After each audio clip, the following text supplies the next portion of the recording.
Vamos corrigir mais uma atividade. Que atividade é essa? A atividade de revisão sobre a Reforma Protestante e o Renascimento Cultural, beleza? Atividade possui 9 questões. Então, vamos lá para a primeira. Na primeira, eu dou um textozinho para vocês, um trecho, e a partir dele eu dou algumas afirmações e vocês vão ter que verificar quais estão corretas. A primeira afirmação, na verdade, a pergunta dele, ele quer saber as causas das reformas religiosas. E aí, na primeira frase, ele diz que o renascimento cultural passou a se opor aos dogmas da igreja. Verdade. O renascimento cultural influenciou fortemente para esse movimento.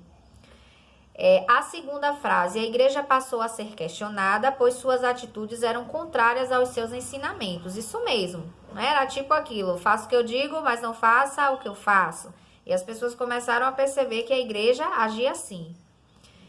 O 3, separação entre a igreja e o Estado, não, né? A gente não viu isso nesse momento, nada disso, como causa da reforma. A conduta da igreja católica ao comercializar objetos que eram tidos como sagrados, né? A prática da simonia, isso sim foi questionado. Então, estão corretos os itens 1, 2 e 4. Então, vocês marcam aí a letra C. Segundo, eu trago aqui algumas características. Fé como única fonte de salvação, livre interpretação da Bíblia, e contrário à venda de indulgências. Quem era que falava, que pensava desse jeito?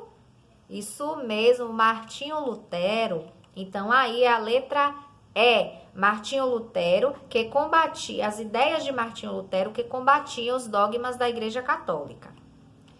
Terceiro, no terceiro eu também dou para vocês algumas afirmações, só que são características de cada doutrina, que vocês vão ter que marcar respectivamente. Então, vamos analisar aí.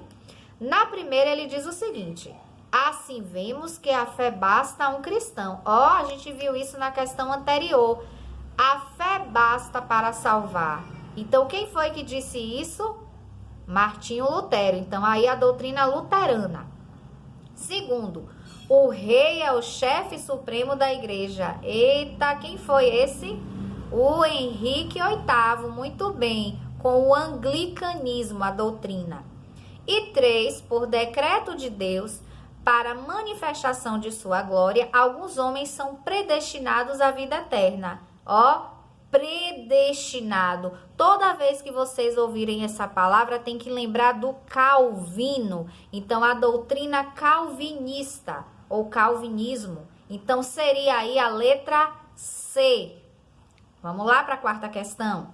O ato de supremacia, já lembro do Henrique VIII, promulgado em 1534 pelo monarca inglês Henrique VIII, foi decisivo para quê? Para promover a reforma anglicana. Através do ato de supremacia, ele se declarou chefe supremo da igreja anglicana, rompeu com a igreja católica, confiscou os bens da igreja e se separou da mulher, da Catarina de Aragão. Vamos lá para a quinta questão?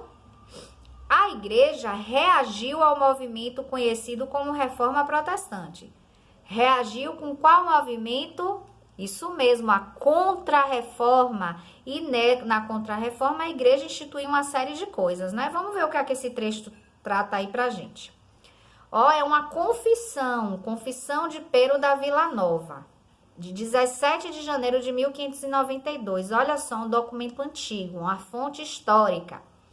E foi logo perguntando se lembram alguns erros que os ditos luteranos tinham contra a nossa fé católica.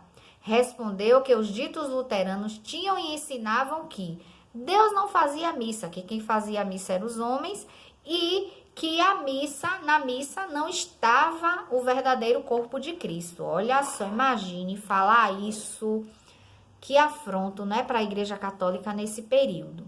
E aí, aqui eu peço para vocês grifarem o trecho que revela aquilo que os inquisidores consideram como heresia.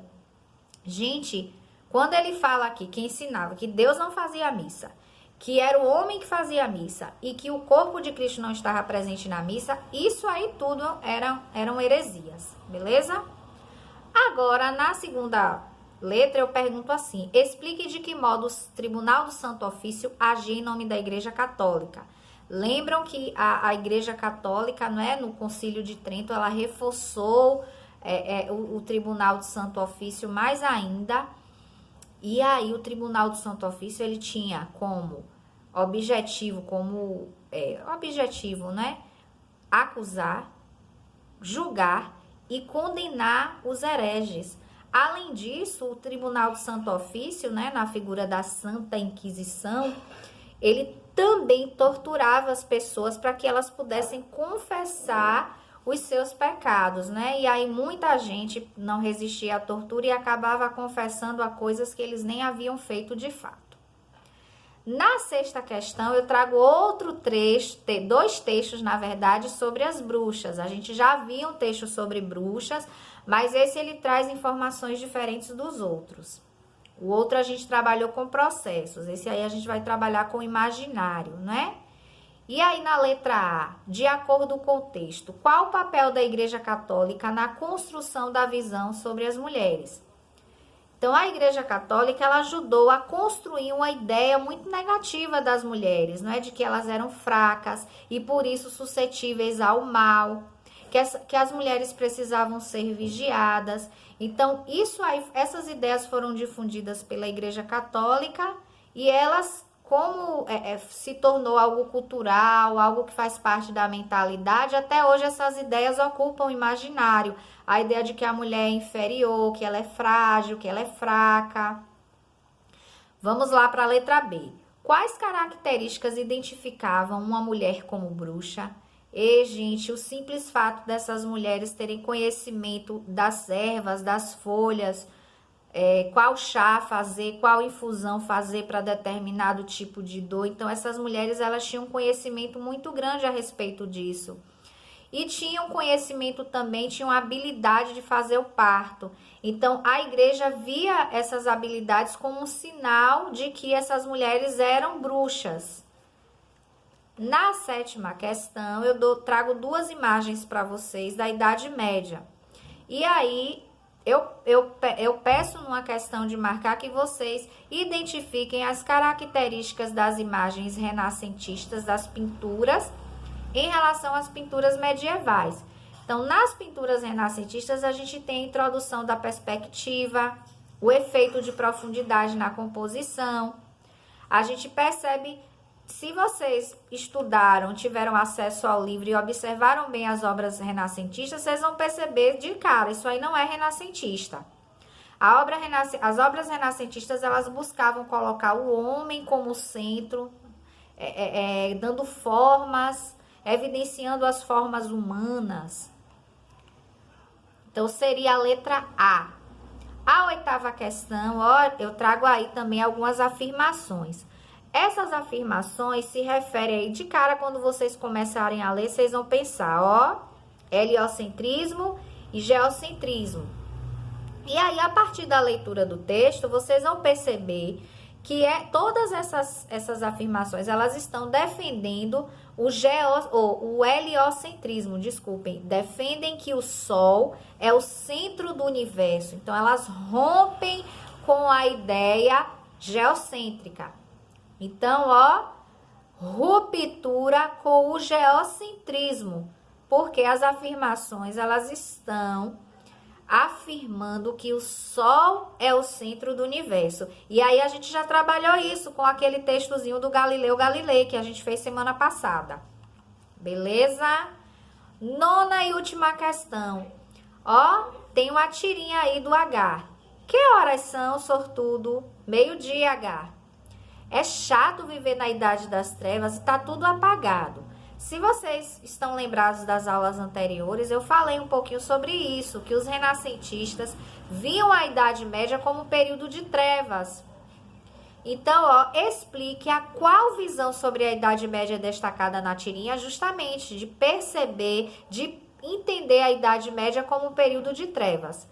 E na letra B, por que a visão dos renascentistas sobre a Idade Média não pode ser mais utilizada? Justamente porque a Idade Média, ela produziu cultura. Hoje os historiadores têm vários estudos sobre a Idade Média e perceberam que ela foi responsável por produzir cultura, sim, e não aceita mais que chame esse período de Idade das Trevas. Quando eu estudava, que era da série de vocês, os livros vinham Idade das Trevas. Hoje os historiadores não admitem mais tratar a Idade Média como período de trevas, porque eles sabem que ali as pessoas que viveram naquele período, elas produziram cultura sim. Beleza? Confiram aí depois com o gabarito que eu vou mandar para vocês, certo?